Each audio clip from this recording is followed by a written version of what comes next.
Right, morning everybody. High Street Conversations, first week in November. We are talking about preparing for Christmas.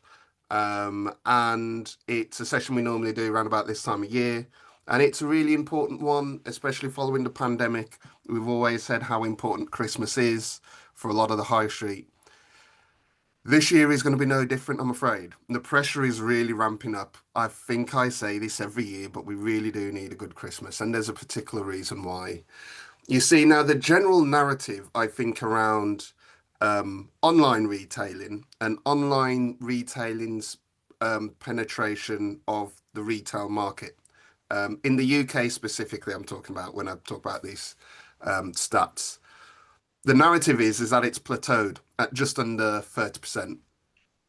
And that's where it stayed. So we've seen gradual growth over many years, up to the pandemic, where we saw a massive spike as we entered lockdown, to settle back down to just under 30%, sometimes spiking in the golden quarter to be just above 30%, but that's where it generally sits. Now, looking at some of the research and the data in there and understanding some of the innovation that is coming forward, I think it would be foolish to say that this will definitely stay static and that it definitely won't grow again. I don't think that's necessarily the case. Not unless we are prepared and we're working hard to ensure the high street remains viable. Yesterday, just yesterday, published by the Fast Company, this article dropped, and it brings together different sources looking particularly at the US retail market, trying to understand the role of generative AI in online shopping habits. And what they've concluded is that they expect, looking at some of the data and some of the sources, this year will probably see a massive shift in some of those shopping habits. And those shift could be problematic for the high street. You see, generative AI, it's like it's found its sweet spot in terms of how it improves the customer journey during quite challenging purchases. That's where it seems to be finding a role, a niche for itself. And for us, purchases don't come more difficult. The customer journey is probably at its most complex during the Christmas period when there are so many presents to buy, and sometimes you're not even sure what you're going to buy, where you're going to get it from, what the costs are. This is where AI is playing its role. It's showing its ability to provide in terms of gifting, inspiration, product discovery. We know all about product discovery and its power through social media, especially TikTok. The ability to take endless product lines, bring together data, and provide users with an idea of what is suitable, what's not. Supporting in terms of budgeting. So you tell your little AI assistant what your budgets are, and it will find you the right products to match.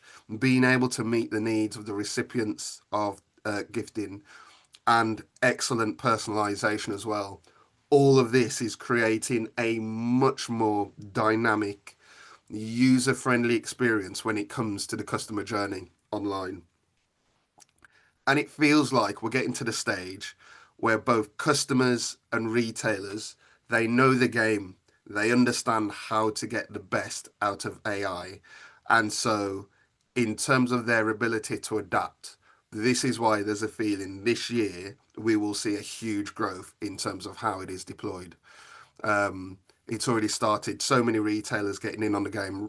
Ralph Lauren, for example, looking at how it's using its own AI assistant to support the shopping experience, and how that could transform the customer journey for its own customers.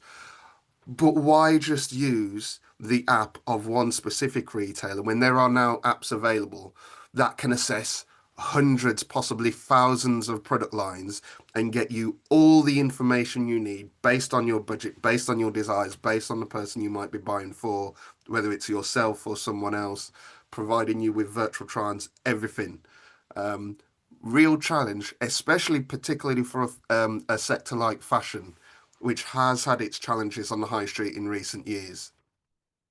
Get this, Adobe Analytics says that based on the research it has on the US consumer, it expects an increase in AI usage of somewhere between 515% and 550% this holiday season in comparison to 2024. So this isn't niche. This is significant growth. It's significant growth at a low base, but it won't be a low base for very long. Um, and so we need to consider what this means. And what we expect is that it's going to be a similar trajectory for adoption this side of the big pond, across Europe and other developed nations where retail is a significant part of the economy. Um, and that adoption is going to resurrect that growth in online's market share of the retail market. So for the UK, some of the stats being put about is that adoption is already really high for Gen Z and younger people. However, the growth rates are biggest for older generations. Again, starting at a lower base, but that's where the growth is biggest. So it is changing. We do need to be prepared. Now, one thing remains true, one thing that continues to keep the high street viable, and I think is probably the reason why those rates of online penetration of the retail market have stagnated, and that is there is always a fundamental weakness when it comes to the online customer journey, especially at Christmas. And that is Christmas is just simply not about it's not about shopping alone. To see it just about shopping is probably to sort of not pay attention to other important bits like it being an opportunity for friends and family and colleagues to come together to share social experiences in social places. And we really got a feeling for that last year when members and also data from Beauclair suggested that sectors like food and beverage were surprisingly quite resilient during Christmas, and it felt like that it was that particular sector, hospitality and leisure, that was stepping up to provide a bit of an anchor, um, because of that yearning for social experiences during Christmas time. And that was drawing people into the high street. And then in turn, what was happening is the retail sector was able to capture some of that spend as a result. So there might be unrelenting convenience provided by digital, but it just doesn't offer customers the full picture. And so there is an opportunity for us to continue to retain spend. But one of the things we have to do first is to safeguard that anchor that has become hospitality and leisure. And that's not particularly easy in the current climate. For the UK specifically, we've heard about, and it's possibly down to national employers' national insurance, how jobs have been lost from the economy since the budget last year. The UK hospitality, which represents the sector across the UK, has said that a big chunk of those job losses have come specifically from the hospitality sector. And they estimate that over the course of the year, one 4.1% of all jobs in the sector will be lost. And the number of job losses will probably reach around about 100,000 altogether. The hospitality sector is under some serious pressure. Same to in Ireland as well. Similar story. Hospitality in Ireland is really struggling. And what the Restaurant Association of Ireland reports is that for the past couple of years now, we have seen hundreds and hundreds of restaurants close across the country. It's a really difficult, challenging economic context for the hospitality sector, particularly. And it's partly about labour shortages, it's partly about energy costs, it's partly about the strains, both sides of the border, things like Brexit, for example, issues around the legacy left by the pandemic. It's a really challenging time for the hospitality sector. You see, the golden quarter is golden because it's the 3 months of the year where the trade is so good, it helps to pay the bills for the other remaining 9 months.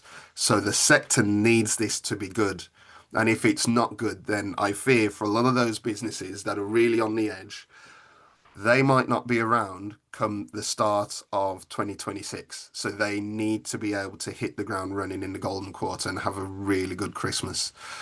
So, quite a bit for us to discuss. If those businesses don't make it through, we also need to consider what the broader impact is on the rest of the ecosystem for the high street. If retailers are now depending on hospitality to bring people in during the Christmas period, it's all to play for. So today, what we're going to discuss is what are the expectations for Christmas 2025. We're going to discuss what we expect in terms of the performance of different sectors on the high street.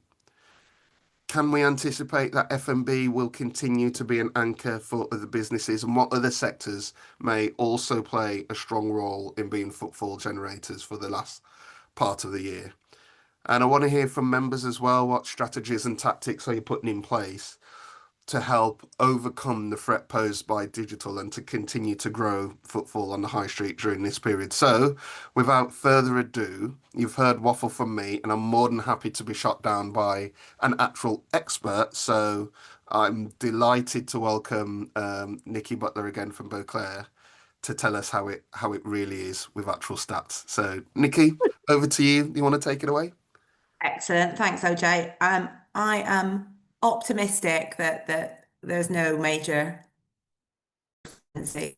So that's good as a start.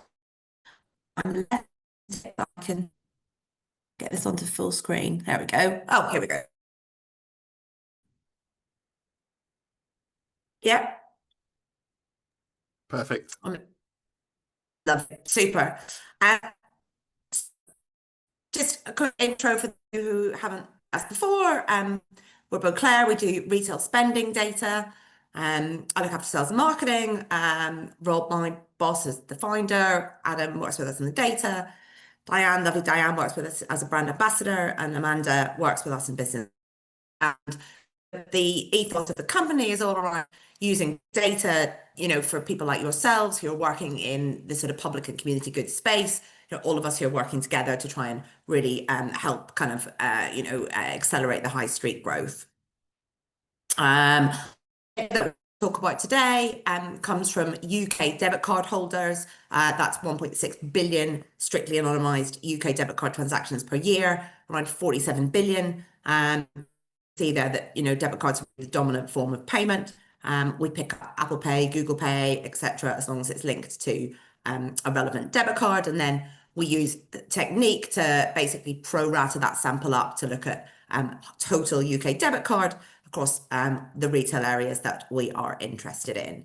And today, and hopefully a number of you will have seen. So these are our clients that we currently deliver for, hopefully on the call, but lots of different people delivering these insights for on a monthly basis. But the data we're going to talk about today is our GB benchmark. And so we've taken 62 of the largest town and city centres nationwide. That doesn't include Ireland, but they are based on the Centre for Cities primary urban areas. And we look at the information as well on by sector basis. So as OJ said, we can get insights around, how's fashion doing versus food and drink. Also a couple of references in the presentation to online and offline spend. And the way we do that is we're looking at sort of a separate data set, which is looking at the spend of people who are kind of living in and around those centres. So those are the data sets today. If there's any questions at all, do just ping your hand up or pop a note in the chat. These are sectors you can see there. I'm not going to talk about these in a lot of detail. Some of them are big, like fashion, food and drink, general retail and grocery. And you can see that food and drinks got, as you would expect, cafes and coffee shops, alcoholic beverages. Things like health and beauty aren't just about spending in boots. They are about that sort of wider, more holistic picture. So they include gyms and fitness, beauty salons and spas, etc. So just a quick economic context. I mean, will not dwell 'cause all these things, and they're not getting any better, unfortunately, in the main. So, interest rates still proving, or sorry, inflation still proving that it's a challenge. That's not coming down. That's sort of going in the wrong direction. Interest rates are therefore, pretty unchanged, 5% to 4% over the last year. Unemployment, not hugely increasing, but still running fairly high. And as OJ alluded to, potentially a lot of impact from those national insurance and things still to come. Savings rates and therefore are high. So this is like the percentage of overall spend that people have in the bank rather than spending on the high street. And consumer confidence, although a little uptick from last year, it still remains fairly muted. So it is a challenging environment right there, and we very much see that coming through in the results that we see year to date in terms of the actual sales spend. So, the green bars are January to December 2023. The little light green bars are January to December 24, and the red bars are the year-to-date performance. So you can see there, year-to-date sales down 3%. And what we also do is we look at what is behind that. So you can see there, a real like-for-like drop in the number of customers, driven by, as we said, people not, maybe spending quite as much because of all those pressures. Transactions are down, that's the number of times people are spending, and then average transaction value very slightly up. So you can see there primarily the challenge overall is that number of spending customers is running low. What we see there, and this is exactly what OJ alluded to, this is the data around what's the split of those sales across the different sectors. So you can see there food and drink dominant now on the high street. This is September 25, 25% of all sales, grocery 22%, fashion 19, health and beauty 10%. If we'd looked at this chart 5 years ago, fashion may well have been way out in front, and that's now kind of lagging behind.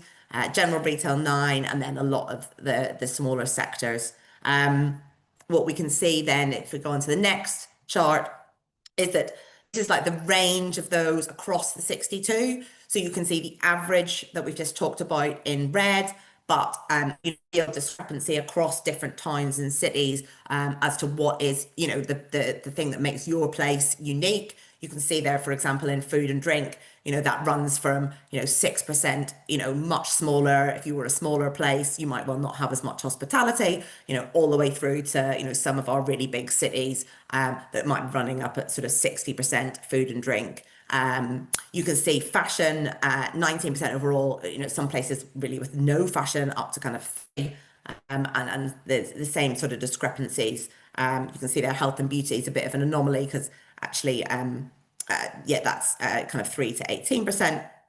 So the important thing here is, that there is no right answer. So it's not like the average is the best. This is very much around understanding, what is the right, delivery and what the right setup for your town or place. But you can see there across the 62, several patterns, as we said, back from December 22 to year to date, fashion really declining. So this is the percentage of sales. This isn't a reflection of whether or not the sales are going up and down. This is the percentage of sales that are contributing across the 62. Fashion dropping there fairly consistently, and food and drink a really steady trajectory of growth. General retail pretty flat. Grocery has been pretty, kind of robust, and health and beauty there sort of showing a small amount of growth. But as I alluded to, the real kind of, sort of winner at the moment in high streets is definitely that food and drink, and that is sort of taking a lot of the, kind of responsibility for getting and driving those sales in. This is looking at the actual change in sales. So you can see there on the left-hand side, again, dark green bars are 2023, light green bars 24, red bars year-to-date performance. Fashion consistently down. Interestingly, not as down because I think that's coming off quite a low base now. So that's been running at -10, -7, -5. Food and drink, back in 2023 was having a really storming time. Last year was pretty flat. This year has really kind of started to feel the pinch a little bit. So that is kind of currently running at -3%. General retail up to down one, down two. That general retail number includes not just big department stores, but also some of our kind of discounters. So people like, Home Bargains. So they've, I suppose, been fairly resilient. Sorry, grocery, you saw a really big uptick in 2023, and then that's been quite a lot flatter since, down about one, down about two. Normally, grocery tends to be fairly consistent. And health and beauty, again, saw a kind of big uptake in 2023 and has been pretty flat. So that's been very much kind of resilient over the last couple of years.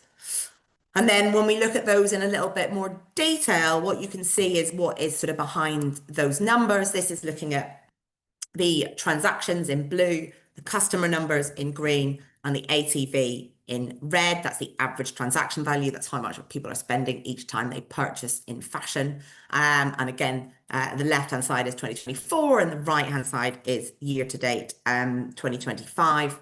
So you can see in fashion, like as OJ said, under pressure, customer numbers are kind of the really key issue here. So people dropping out for all the reasons that we just discussed.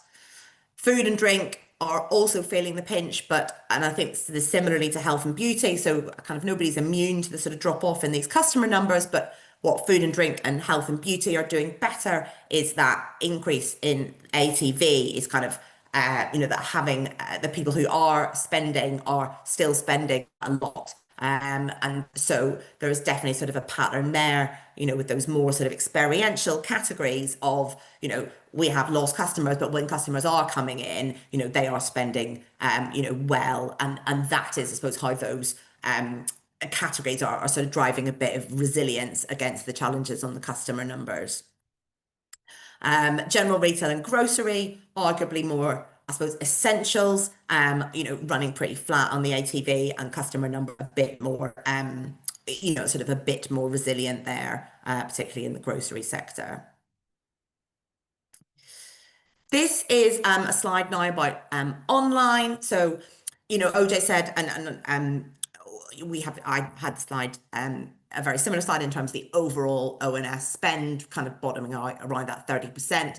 But this is looking at the percentage of spend in those 62 cities across each of these categories. So you can see, this is the percentage of offline spend, grocery, bearing in mind this is, in the city centre grocery. So this wouldn't include, your big offline, out of town shopping centres. So grocery is still very much dominant with offline. So 88% of people wanting to do that in person. Food and drink, 80%, as you might expect, running quite high. Health and beauty, which again includes, don't forget, beauty salons and all that experiential piece, naturally coming out as quite high too, 70%.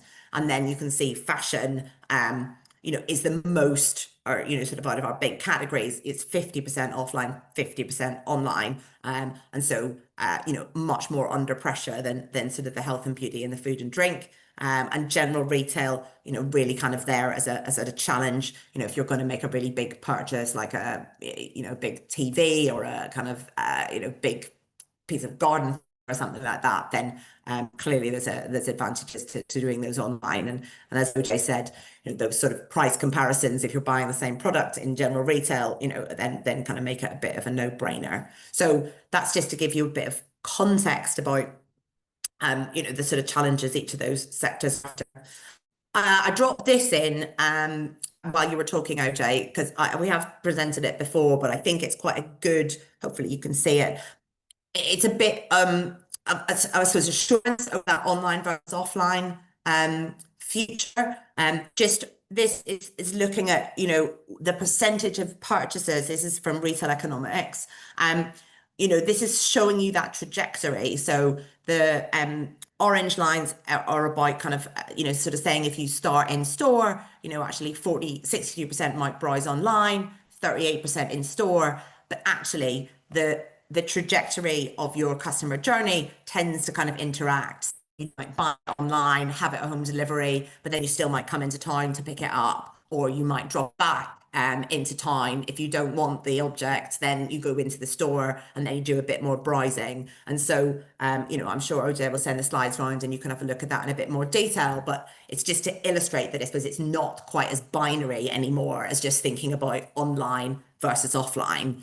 We've got to think about all these touch points and making that customer journey as seamless as possible so that, you can get the benefit of both of those, practicality of the online shopping and the convenience, but that kind of, making sure that when you come in and get your, take your returns back, that's a really seamless journey and you've got a kind of really nice shopping experience that hopefully will encourage you to kind of purchase further.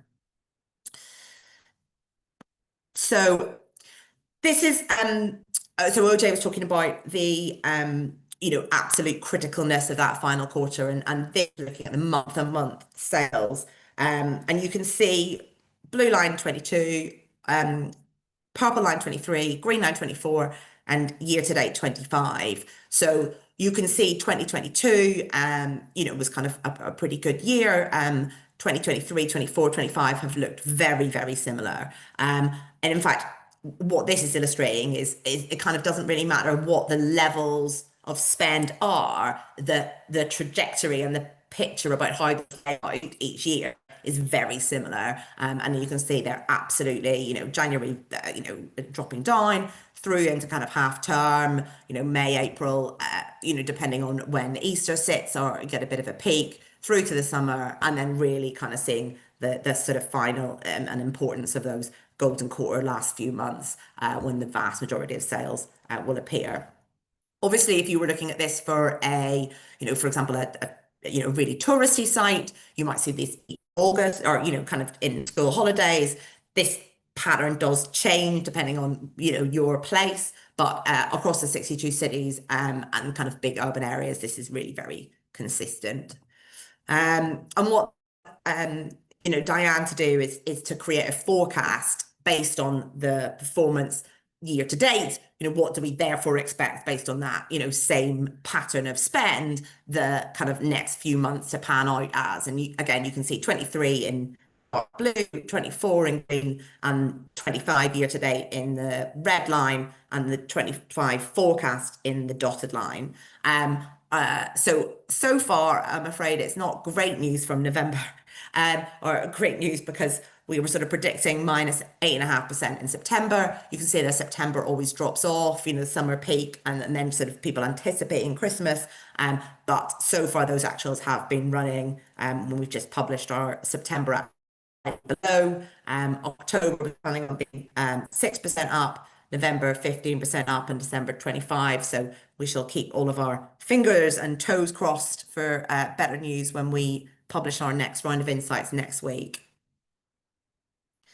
And you can see here, this is looking at the month on month change. So again, that 2024 number in dark blue, the red bars are 2025. You can see there, in the September number, we were sort of forecasting it was going to be minus 2% versus September 2024 is actually running at minus 4.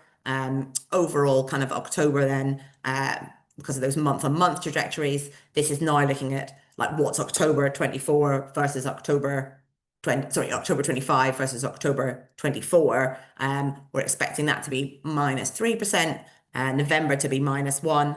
And December is looking to be a strong month. So, we are anticipating that that sales will kind of peak in December a bit higher than last year. But you can also see that last year, that dark blue bar, last year, December was pretty rubbish. Oh, there's a hand up somewhere. I think Or it's is that your my hand. hand I up? think you've accidentally put your own hand up. Oh, that's interesting. I don't have a question for myself. I don't Okay. know how to get You my don't want to hand ask on. yourself a question. No, I'm good, thanks. Okay. Uh, super. So, the chart before, kind of like what happens, kind of, you know, this chart is showing what month on month. So this is like looking at, we think September or October will be 6% up versus September. November will be 15.6% up versus October, etc. And then that translates into these month on month forecasts. So, predicting a slight decline in October next year, a little bit less of a decline in November, 1.5% up in December. So yes, it is a challenging environment out there, but hopefully by understanding a bit more of the insights and a bit more of the patterns that we can really be prepared for those sales peaks and make sure that we're optimizing the opportunities. With that in mind, this is a chart that's looking at so that was the monthly data. This is now breaking that down into the week on week changes in sales. Really in blue, 2024 is in red. So you can see really clearly in October, half term is really that kickoff and a really important retail kind of time. Then going forward, it drop off a little bit again into November. And you can see now this is in-person sales, not online sales. And you can see there in Black Friday, that real 2023 up 14%, 30% up in 2024 versus the week before. That really sort of kicking off the start of that, kind of golden quarter period, that Black Friday week in-person sales dropping slightly again, then kind of then building steadily in December, sort of through the weeks up to Christmas week in week 52. And you can see there, obviously, that includes the actual week of Christmas, number of non-trading days, which is why then you start to kind of see those drop off again. The week before, week 51, really is that crucial time. And then you can see 53, which is the week after Christmas, depending on your exact dates, sort of slightly down again. If we look at Black Friday specifically, these are the key sectors. This is the percentage change. So in red, this is showing you what the biggest sector performing were in 2024. And then in blue, that's looking at 2023. So you can see, fashion and general retail and health and beauty really kind of dominating. So showing that, sort of gifting and self-care piece really coming through. This is kind of sort of fashion's time to shine. So actually it does very well comparatively. Food and drink and grocery, not quite as much of a priority, but still seeing, really good changes versus the week before. And you will see there, this is sort of saying that versus in 2024, fashion was up 51% versus the Friday before. In 2023, fashion was up 56% versus the Friday before.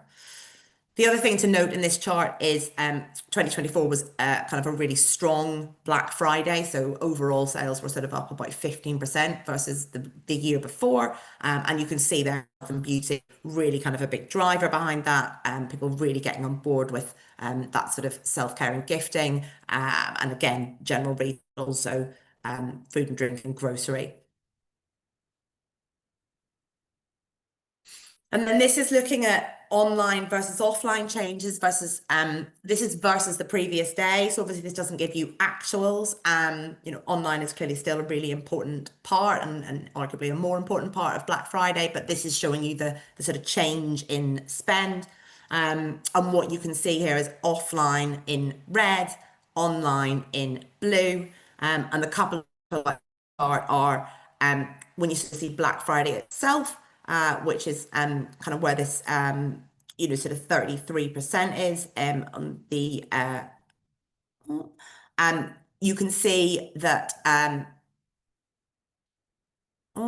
these are you can see that I'm getting myself confused here. So this is the percentage change. So you can start to see the fact that it's not just about the online sales are Black Friday, so seeing that trajectory into the weekend, and then offline or sorry, online sales, having another good bounce on the sort of Cyber Mondays, and predicting that we're going to kind of see a kind of really strong Black Friday this year, as OJ said. This is the sales growth in terms of Christmas week. So you can see here in the dark blue line, 2024 in the red line, and 2025 in the dotted green line, which is the sort of predictions. So obviously the actual trajectory of sales in Christmas is very dependent on the day of Christmas. So you can see, for example, there are the three Sundays marked. Clearly, you'll see a real drop off in the Sundays. So the good news for Christmas and part of the reason why Diane's predicting that that will be stronger is we really see this year the benefit of midweek Christmas, predicting that the Christmas Day is on the Thursday, so Christmas Eve being still on the Wednesday. So that's really giving the opportunity for a really strong final weekend, and kind of Saturday the 20th and 21st. But then also, what we're sort of deeming like a Super Tuesday on Tuesday the 25th. So there's a full trading day before Christmas Eve. Christmas Eve now people sort of drop off a little bit. People are traveling to family. But this is giving you the opportunity for a full pre-Christmas shopping, and a really big kind of Monday, Tuesday for that sort of picture. So from a perspective of kind of placemakers, it's about really making sure that we've got all the kind of staffing in place. I know that lots of your retailers will never be all over this, but it's about understanding that, making sure that everyone's kind of aware of those plans, and making sure that in that really crucial final week where we think there is the opportunity to that making sure that everyone's prepared for that and everyone's ready. Just to sort of sum up, so customer spend is shifting towards lifestyle, leisure, and self-care. Those categories are outperforming. Fashion is under pressure. As OJ said, it's the most kind of under threat from online, or one of the most under threat from online, and that discretionary spend is still cautious. In saying that, 70% of shopping is still physical retail really essential. And those experiential sectors of food and drink and health and beauty, that resilience is really being driven by that spend per visit, really making sure that, that you've got an offer that meets that demand. It marks the start of Christmas trading, and both online and in person are really important. December 25, we are expecting to outperform 24. So that really means every day's got to count. And there's a peak day expected on Tuesday, 3rd of December. So making sure that, Super Tuesday plans are in place to really maximize sales, and to give, you and all your retailers the best chance of success.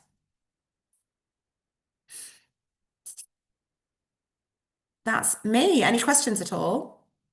That is fantastic. Yeah, questions, comments, please. And also from everybody, it'll be good to hear of any plans people have in terms of driving footfall. Um, I'd really like to hear if anybody is doing anything specific around Black Friday, events, promotions, etc. Um, and what the plan is to get people in on what we're going with 22nd of December Manic Monday, 23rd of December Super Tuesday. Is that what we're going Excellent. with? Yeah, that feels about right. Manic Monday when I start my shopping. Um, so yeah, that's that. Nikki, that's all great. As ever, I've got lots of questions for you.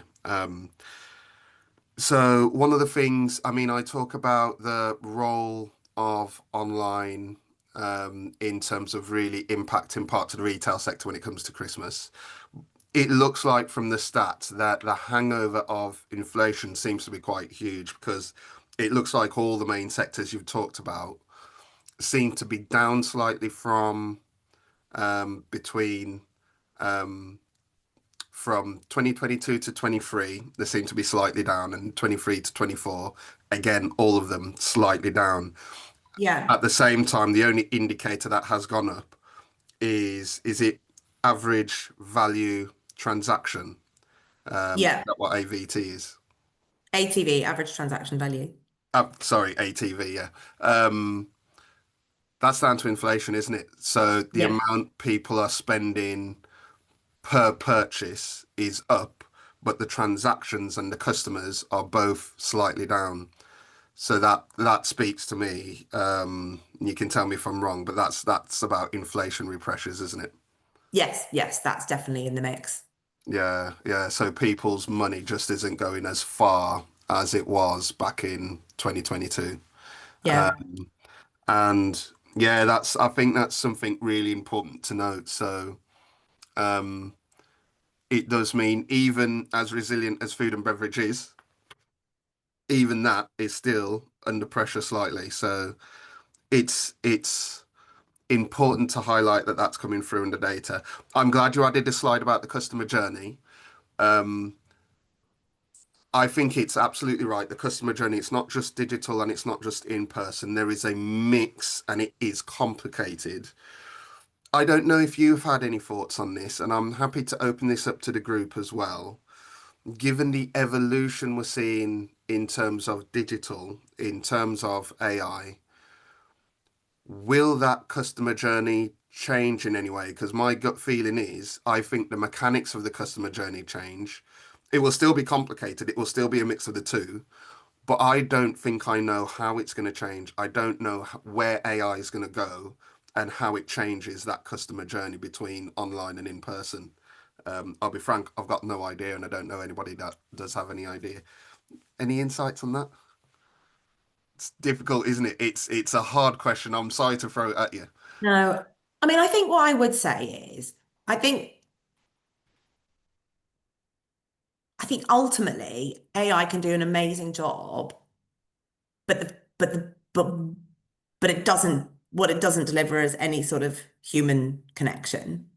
Like, so it doesn't matter if the AI chooses this amazing like gift and it's perfect and it gets you 90% of your Christmas shopping done, you might still want to go in on a Saturday before Christmas and go and get your prep, you know, cafe latte or cinnamon latte or whatever and have a poodle around the shops for the final bit. Like, I think people inherently, especially over Christmas, really just like, I don't know, I think it doesn't matter how practical the solutions you give, I think there will still be this kind of need to want to get in and you know, and maybe people might not spend loads when they get in, but I think there is still that opportunity that people want to drive that human connection.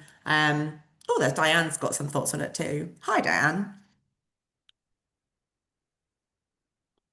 Oh, we You're on can't mute. hear Okay, Dan. sorry. There we The go. AI We got thing you. is really interesting, actually. But I think to a large degree, the ability of AI to improve that customer journey is down to the retailers.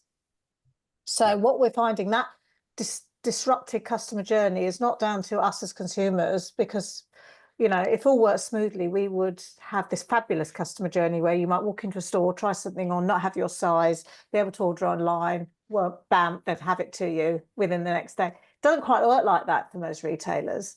So that's where the inconsistency around AI for us is. As consumers, we just embrace a buying experience.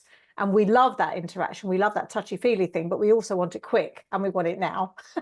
But many retailers aren't set up to deliver that. Their logistical function isn't sophisticated enough. And I think that's really where AI will come into its own. They can maximize the value of AI to improve that customer journey. It will help the high street because we will have a better experience and our shopping experience will be less fraught. We won't get so stressed. We'll have more time to spend. We'll enjoy it and we'll get what we want. And that's unfortunately down to investment by retailers. They need to invest in their back office operations to deliver that to us as consumers. Yeah, really agree. Two important points there. I think, firstly, you're absolutely right about the retail side and the inconsistencies business to business in terms of how they deploy AI.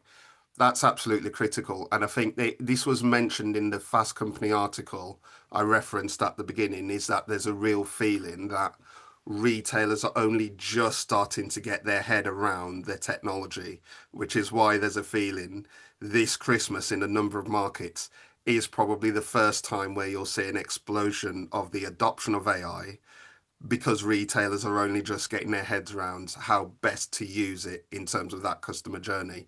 And customers are getting just a little bit more comfortable with using AI at the same time. And I think Yeah, but the also I think there's a lot of investment going into cybersecurity, yeah, probably before AI. Given what happened to the M&S and the co-op, I think retailers are running scared now. They can't afford to have that highest. We've seen the impact on M&S's profits from that downtime due to that cybersecurity breach. They can't afford to have that. So they will be investing very heavily in cybersecurity, much more than they ever did, which was they should have done, but they probably had a little patch and go solution for most retailers. So I think that may well divert a little bit away from the AI investment in the short term, because they just need to protect their existing operations this year and then go forward with AI next year. Yeah, no, 100%, 100%. I think people will be quite scared when they see the stats around cybercrime and how big it is. And I'm hearing that actually it might not necessarily be a case of investment in cybersecurity versus investment in AI. You talk about the ability of AI in terms of retail functions. What I'm understanding is there are retailers investing in AI to support their cybersecurity. So sometimes the two can come together, and it sort of brings me on to the next point is it's absolute it is far too simplistic to say investment in AI means more online shopping. I think it can contribute to it. It absolutely can contribute to more online shopping, but depending on how the technology is deployed, and certainly depending on how the place management industry reacts to the use of AI as well, there is a scenario where everybody getting more comfortable with how we can use AI for the best can actually improve the customer journey in store, in person, and help us to understand how to achieve growth on the high street. So, as always with the technology, there's many dangers and challenges, but there's also opportunities out there as well. And I think that's really important to note. Karen, can I bring you in? Yeah, all I was going to say was it was just something that you said there about what Nikki said about coming into town centres and people wanting that kind of shopping experience. I'm definitely a shiny cave shopper, right? I like to go into the glitter, and as soon as I get into those glittery environments, I'm like, oh, a touchy-feely, got to buy it, right? Because that definitely turns me on for shopping. One of the things that we said there was about people wanting to go in for that for those days. What is the impact on sort of events and things on this sort of trading? Because obviously, if you've got a reason to go into the town centre, does that help that retail or does it detract from it? Because we've heard lots of stories about when places put big events on, some people are avoiding going in there, and then they actually don't spend as much because it's too crowded. And I think that sort of thing is like that balance again. So I didn't know whether that was factored in or not. Yeah, I want to open that question up to everybody else. And also, I think for um, Diane and Nikki, I might bring you back in on this as well, because this is probably shown more by the data than anywhere else. My gut feeling is big Christmas events like Christmas light switch on, etc. It's very rarely about the night itself. The night itself is like a showcase for what's in the town or city centre that's available for the Christmas period. Where it becomes relevant is whether people then return to the high street during the shopping period in days following those big events to do their shopping, because they've had that one visit, they've seen what's available, and then they return to their shopping. So it might be that on the night spend could be down because a big event has meant there's lots of people staying away from the high street. But then that spend is made up by people who return in following weeks. And I don't know how much of that is shown by data. So yeah, it'd be good to open that up to people as well. I mean, when we track footfall for years at Springboard, we did find that actually it's very hard to identify the benefit of the Christmas light switch on event. But I mean, I've always had a much broader view of the benefit of that type of event. It's about creating that branding and awareness. And I think some of the responsibility has to come down to the retailers, because they need to be able to maximize the value of that. So if I were a retailer, I would be saying, come to my store 2 hours or 3 hours before the Christmas light switch on and get 10 or 20% off, or get a free gift, or, you know, drive that spend on that day, or pick up a ticket and come back later within a week and spend and get a gift. Something to maximize the value of that day. And I think sometimes retailers can be a bit sort of placid about this. They sort of expect magically people to flow into their stores. Well, they won't. They need to be active, and they need to take on more that benefit and use it for their own initiative. Now, it's difficult for large retailers. I appreciate, large multiple retailers, that is a tricky thing to do on a store-by-store basis, but there are lots of smaller retailers who can do that. And if I were a retailer, I would certainly be doing that. Well, I would be doing the same, Diane. I mean, in the town where I am here, which is majority independent retailers, what they actually say when there's an event going on is, oh, we won't open that day because it's not worth it because nobody comes in. I'm like, my God, why would you do that? But that does happen. I know, and that's always been the way. But actually, what they should be saying is, look, if you're coming in for the event, which starts at 2 o'clock, come in at 12 o'clock and we'll give you a free gift. Yeah. And promote that to their customers 2 weeks, 3 weeks, 4 weeks beforehand. Yeah. And, then, come in and pick up a token and come back again afterward. And I think retailers do tend to sit a little bit aside from what's happening in the high street and what the practitioners are doing and don't tend to participate. Yeah. So they're all worst enemies, really. Yeah, they are sometimes, yeah. Yeah, it's true. I agree. And one part of the retail sector which continues to be fairly resilient during Christmas, grocery sector. Yeah. Do we feel that it's almost for the same reason why food and beverage is so resilient, is that it's about food and drink. It just happens to be food and drink at home. Everybody's got to buy for the big day. It is about people coming together. It just happens to be in a more domestic setting. So food and drink is about those social spaces on the high street.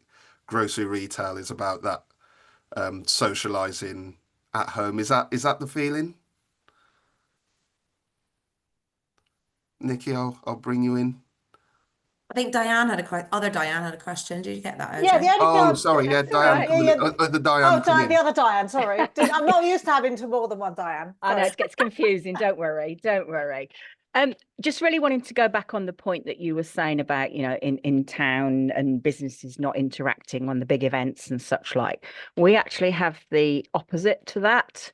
So when we have our Christmas lights, we try very much to take the town on that journey with us, and how can they be involved? So what we've done over years, and again, we've beefed it up this year, is that we're actually asking businesses to put on demonstrations, workshops. It's all free to attend, so that people actually can engage. They have to book a ticket, but we're then finding business saying, well, they did that last year. Why can't we do that? And we're really trying to give them that think outside the box. If it means you need to put a small table outside of your business, or you dress up, or you do something, we're actually finding we're getting greater engagement on the day. Necessarily, we don't get it back after the day sometimes, because they will, as you say, come in and do that shop and they will spend. But our day on it's always on a Sunday for Christmas lights, and we start it from 12. It's unbelievable how the town interacts with the actual event. So it's a very positive story for us. That's fabulous. Yeah, that is great. And I like the idea of demonstrations. And it's even if there aren't massive sales on the day for those businesses, it's an opportunity to showcase that they're there. Absolutely. Yeah. And it's about that repeat business and loyalty. Yeah.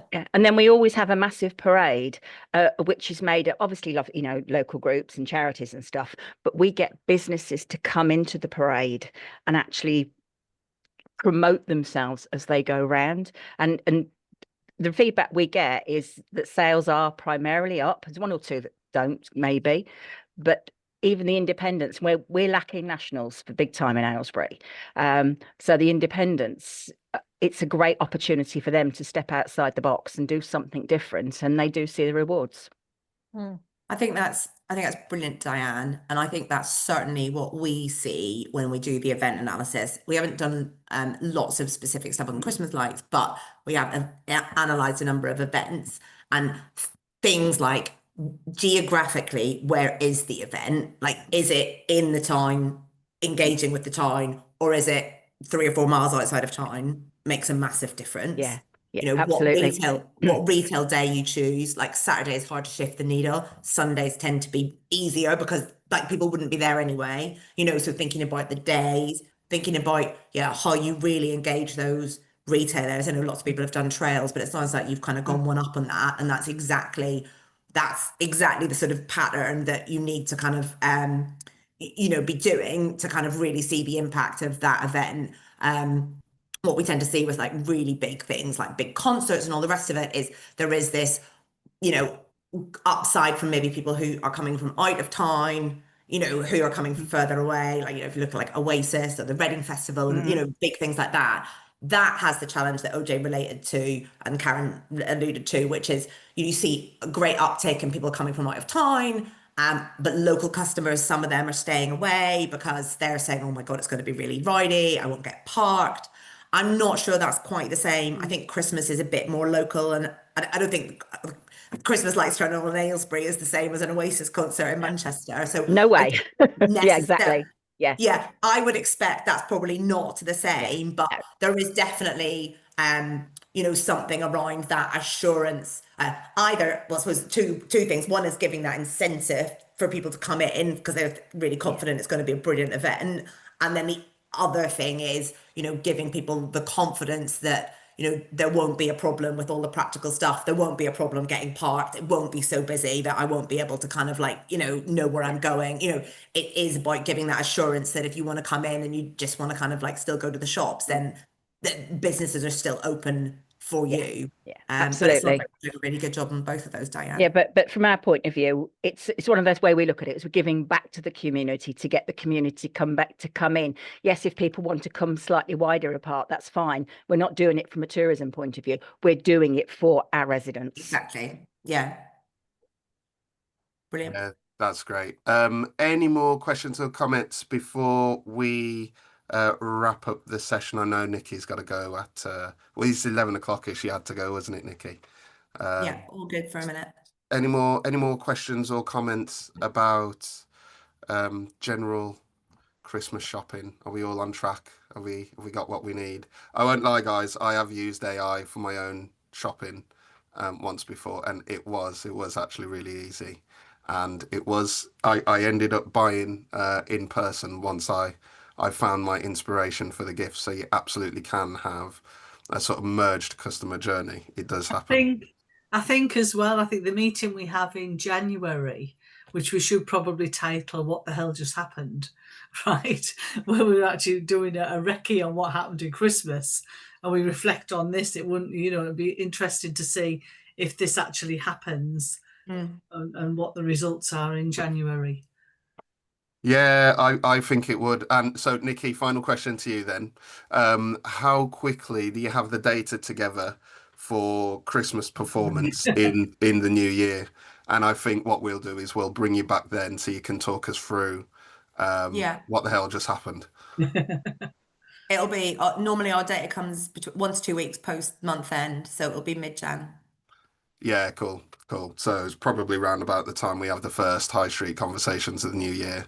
So yeah, we'll rerun this and see how everybody's done. So that's brilliant. Thank you very much. Guys, great to see you all. Next week's High Street Conversations is looking at Safer Street Summer Initiative. So we'll be talking about the Home Office scheme to try and reduce crime and antisocial behaviour on the high street during the summer with a little extra funding and resources and trying to learn lessons from that. So same time next week. Thank you very much, everybody. See you then.